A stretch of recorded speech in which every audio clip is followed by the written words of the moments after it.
absolutely not paying attention. It looks like very clearly like the driver's all over the road behind the wheel of a car like that. I think it's destined for tragedy every time.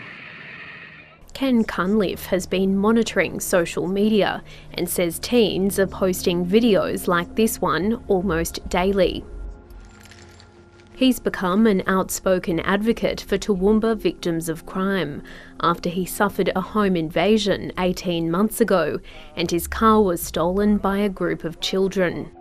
The police recovered it literally in this intersection over here. Right. The vehicle was completely trashed. The engine was dead. One of the young people who stole Ken's car was a 13-year-old who died just months later in a high-speed car crash in another stolen vehicle.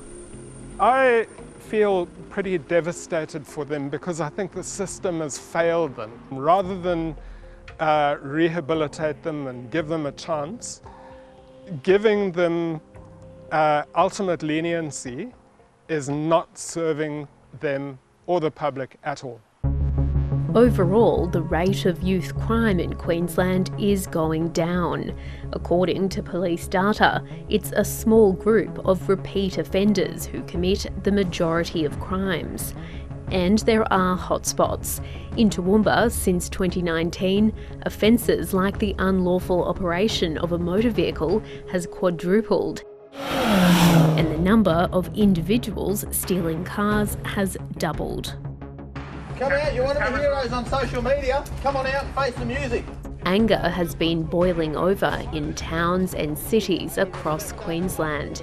In May, a mob of vigilantes stormed the front yard of a Rockhampton house after a former One Nation candidate and far-right nationalist wrongly accused its teenage Aboriginal occupants of crimes.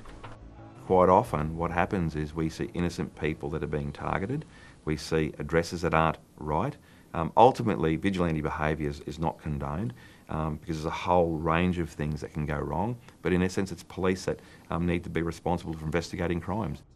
Ken Cunliffe believes what's fuelling anger is that youth justice decisions are made behind closed doors.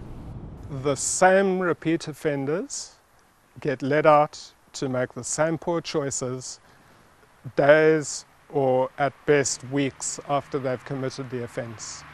Earlier this year, in response to sustained criticism, the Premier announced changes to the Youth Justice Act, returning breach of bail as an offence and creating a new aggravating offence for youths who post video of stealing cars to social media. We do have a problem at the moment in terms of seeing some of the rise in that crime, seeing some of the severity of that crime, and seeing the density, the amount of crimes that are being committed by that small cohort. But there's things that we're putting into place to address that.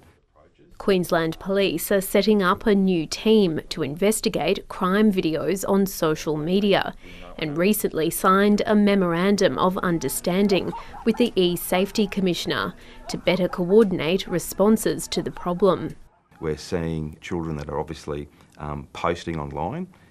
That provides them with some sort of notoriety. It provides them with linkages with other youth offenders as well, for example. We are here to serve as a safety net when the social media sites fail to take action. The E-Safety Commissioner says the public can be more proactive in reporting what they see online. Well, we've had some really serious cases of, for instance, fight videos or criminal acts removed in as quickly as 12 minutes.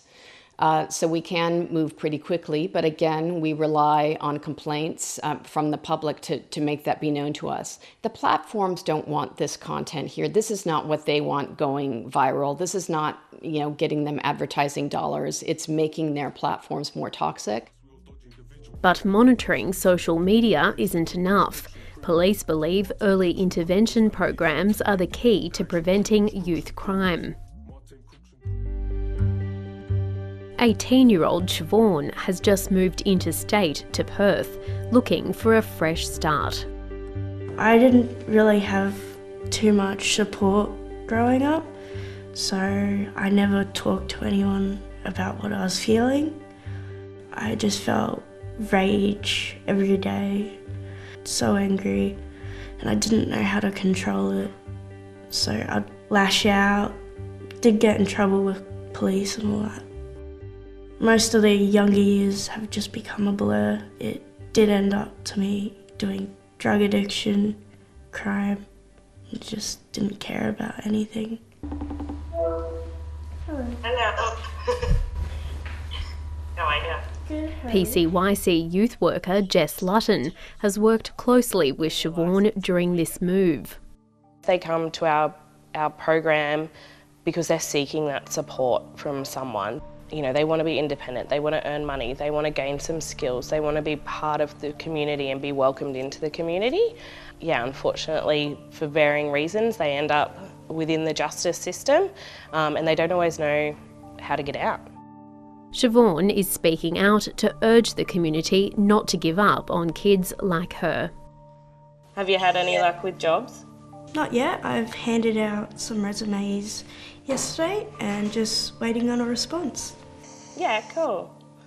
It took me a long time to get off drugs. Almost